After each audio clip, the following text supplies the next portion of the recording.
जय हिंद। आज के इस वीडियो में हम देखने वाले हैं झारखंड शैक्षिक अनुसंधान एवं प्रशिक्षण परिषद रांची झारखंड द्वारा रिलीज किए गए तीनों सेट के सेक्शन ए का आंसर जो 2 मार्क्स का है।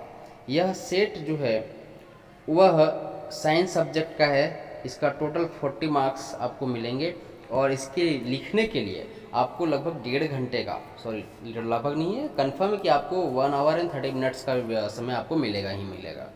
ठीक है, और ये टर्म 2 का क्वेश्चन है।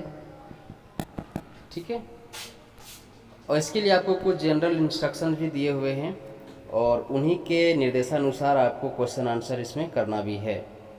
तो जो जनरल इंस्ट्रक्शन है वो इस प्रकार से है कि परीक्षार्थी यथासंभव अपने शब्दों में उत्तर देंगे। कुल प्रश्नों की संख्या 19 है। प्रश्न 1 से प्रश्न 7 तक अति लघु उत्तरीय प्रश्न है जो हम लोग करने वाले हैं और वो प्रत्येक का आपको 2 अंक मिलेगा और अधिकतम 1 वाक्य में जवाब देना है। प्रश्न 8 से प्रश्न 14 तक लघु उत्तरीय प्रश्न यहाँ है। लघु उत्तरीय प्रश्न है, इनमें से किन्हीं 5 प्रश्नों के उत्तर अधिकतम 50 शब्दों में देना है। 8 से 14 तक में आपको 5 ही प्रश्न का जवाब देना है जो कि 50 अंक में हो गए। इसके लिए आपको 3 मार्क्स का आंसर 3 मार्क्स मिलेगा। नेक्स्ट जो इंस्ट्रक्शन है कि प्रश्न संख्या 15 से प्रश्न 19 तक दीर्घ उत्तरीय प्रश्न है और इसमें अधिकतम आपको 100 शब्द में जवाब दे देना है और इसके लिए आपको 5 अंक मिलेंगे। तो ये वो जनरल इंस्ट्रक्शन थे। अब हम आते हैं हमारे सेक्शन ए का क्वेश्चंस के ऊपर जो आपको मॉडल सेट 1 में दिया हुआ है।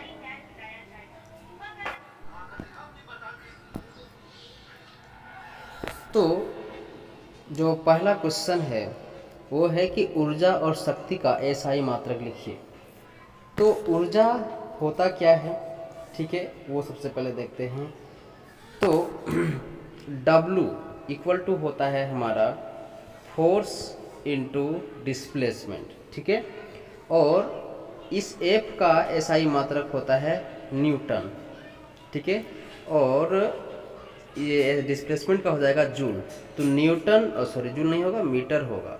तो न्यूटन मीटर को हम लोग कहते हैं जूल कहते हैं। तो ऊर्जा का एसआई मात्रक क्या है? ऊर्जा का एसआई मात्रक जूल है। ये इसका सही आंसर है। नेक्स्ट क्वेश्चन है किसी ध्वनि तरंग की एक और है, शक्ति का एसआई मात्रक क्या है? तो सबसे पहले आपको जानना होगा कि शक्ति कहते किसे हैं।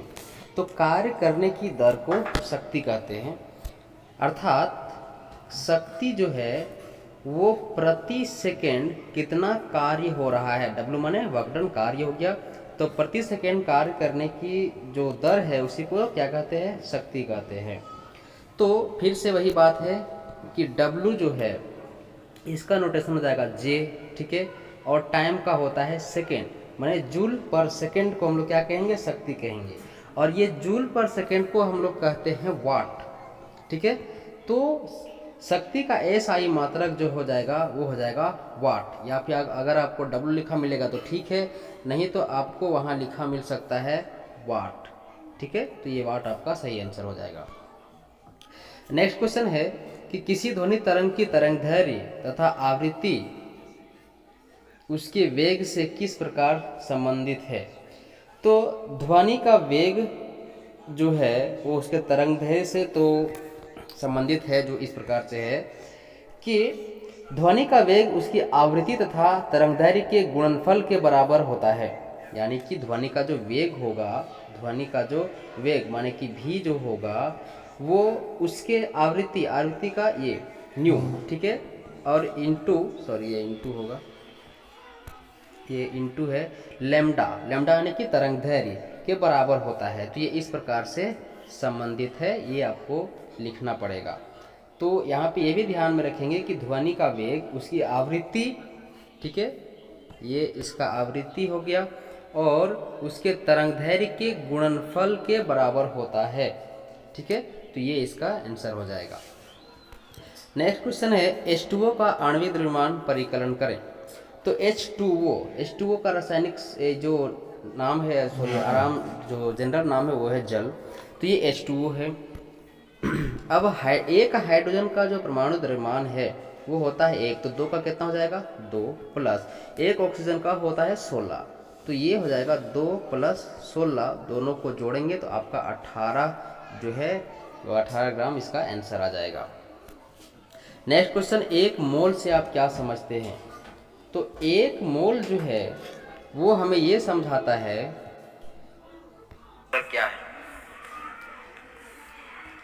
1 मोल से आप क्या समझते हैं? तो 1 मोल जो होता है, 1 मोल जो है वह एवोगाद्रो संख्या जिसे Na से डिनोट करते हैं उसके बराबर होता है। अच्छा, ये एवोगाद्रो संख्या जो है वो कितना है? तो ये है 6.022 10⁻23 अणु, मतलब इसको लिख सकते हैं 6.022 10⁻23। हम यहाँ पे अणु लिख सकते हैं, परमाणु भी लिख सकते हैं या फिर आयन भी लिख सकते हैं। तो 1 मोल का परिभाषा हो जाएगा किसी पदार्थ के 6.022 × 10⁻23 कणों को 1 मोल कहते हैं, ये इसका परिभाषा हो जाएगा। अच्छा, कभी कभार कहीं कहीं आपको ये डाटा जो है वो मिलता है 6.023, तो इसमें हड़बड़ाना नहीं है, ये दोनों आंसर है, ठीक है। लेकिन आपको ध्यान रखना है कि अगर 0.22 है तो उसी को आंसर मारना है। नेक्स्ट क्वेश्चन है कि नाइट्रोजन स्थिरीकरण किस जीवाणु के द्वारा होता है?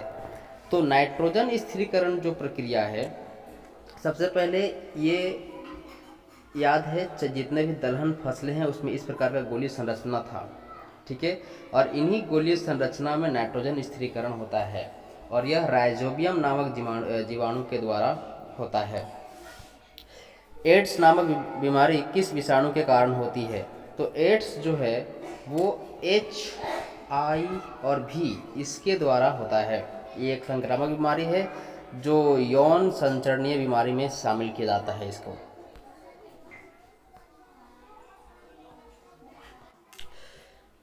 नेक्स्ट क्वेश्चन है कि वायुमंडल में कितने प्रतिशत नाइट्रोजन गैस पाए जाते हैं? तो वायुमंडल में जो गैस पाए जाते हैं वह उनका जो मिश्रण है वो इस प्रकार से है कि nitrogen, oxygen, argon, carbon dioxide, neon, helium, krypton, xenon, hydrogen. तो हमें पूछा गया है नाइट्रोजन के बारे में, तो नाइट्रोजन जो हमारे वायुमंडल में वो है 78%। आपको वहाँ पे ऑप्शन मिलेगा 78%, आपको यही मानना है। तो ये इसका आंसर हो गया। यहाँ से आपका मॉडल सेट 1 का जो 2 नंबर के क्वेश्चन है वो कंप्लीट हो जाता है।